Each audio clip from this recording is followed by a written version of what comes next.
بسم اللہ الرحمن الرحیم۔ السلام علیکم ورحمۃ اللہ وبرکاتہ۔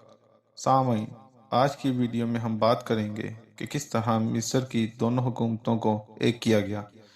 پیرپسن کے بادشاہ بننے کے کچھ عرصہ بعد بلائی مصر میں خانہ جنگی شروع ہوئی، جس پر اس نے قابو پا لیا، لیکن نبنفر کے دور میں دوبارہ شروع ہوئی، جس کے نتیجے میں خاصے خیموے نے 2690 قبل مسیح میں بادشاہت قائم کی۔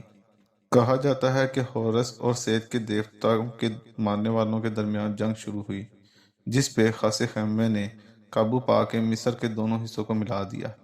اس نے تقریباً 18 سال حکومت کی۔ اس کے دور کا سب سے بڑا کارنامہ یہ ہے کہ اس نے مٹی کی اینٹوں سے قلعہ تعمیر کروایا، جو آج بھی ابوئیڈس میں دیکھا جا سکتا ہے۔ اس نے اپنے دور میں ابوئیڈس میں ایک بہت بڑا مقبرہ تعمیر کروایا، جو نیکروپولس قبرستان کا آخری شاہی مقبرہ ہے۔ اس مقبرے کی لمبائی تقریباً 230 فٹ اور چوڑائی 90 فٹ ہے۔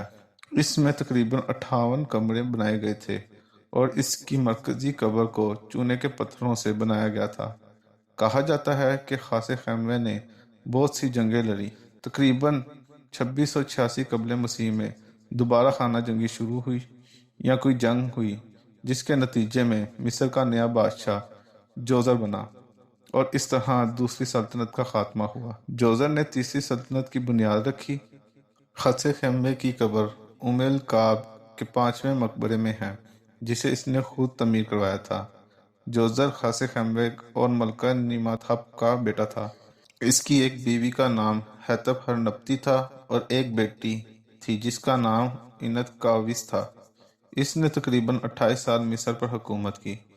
جوزر نے سینائی پیننسولا میں بہت سی فوجی مہم بھیجی۔ آج کے دور میں سینائی پیننسولا اسرائیل کے بارڈر اور سوئس کنال کے بیچ میں واقع جزیرہ نما جگہ ہے، جو معدنیات کے لحاظ سے بہت اہم تھی۔ جوزر نے اس علاقے کو فتح کیا اور معدنیات نکالنے کے لیے اور فوجی دستے بھیجے۔ تانبا اور فیروزہ ان معدنیات میں سر فہرست تھے۔ جوزر کی سب سے مشہور یادگار یہ ہے کہ اس نے اسٹیپ پیرامڈ بنوایا، جو سکارا کے علاقے میں ہے۔ یہ پیرامڈ اس کے وزیر کی انجینئرنگ سے بنا۔ وزیر کا نام امہوتپ تھا۔ امہوتپ کی اس کاریگری اور بہت سی خدمات کی وجہ سے اسے یہ اعزاز ملا کہ بادشاہ نے اس پیرامڈ میں اپنے نام کے ساتھ اس کا نام بھی کنندہ کروایا۔ اسٹیپ پیرامڈ چورس ہے اور اس کی اونچائی 186 فٹ اور رقبہ تقریباً 40,875 اسکوائر فٹ ہے۔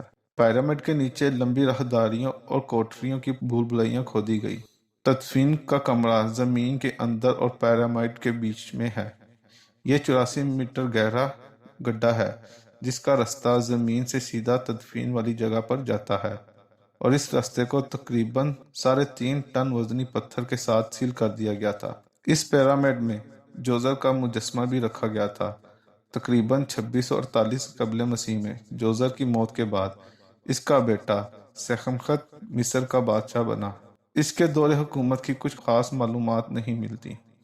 کہا جاتا ہے کہ جوزر کی فتح کی گئی تانبے اور فیروزہ پتھر کی کانیں اس نے ختم کروا دی تھی، جو مرگا وادی میں موجود تھی۔ اس نے ایک پیرامڈ کی بنیاد بھی رکھوائی، جس کی اونچائی تقریباً 240 فٹ ہونی تھی، لیکن اس کی حکومت صرف 6 یا 7 سال رہی، جس وجہ سے یہ پیرامڈ مکمل نہ ہو پایا۔ اس پیرامڈ کو سیخموت پیرامڈ اور بیوریٹ پیرامڈ بھی کہا جاتا ہے۔ اس کی موت کے بعد اس کا بھائی سنخت مصر کا بادشاہ بنا۔ اس کے دور کی بھی کوئی معلومات نہیں ملتی۔ سنخت کے بعد خابا اور خابا کے بعد قہجت مصر کا بادشاہ بنا۔ کہا جاتا ہے کہ ان 3 بادشاہوں نے تقریباً 70 سال مصر پر حکومت کی۔ قہجت تیسری سلطنت کا آخری بادشاہ تھا۔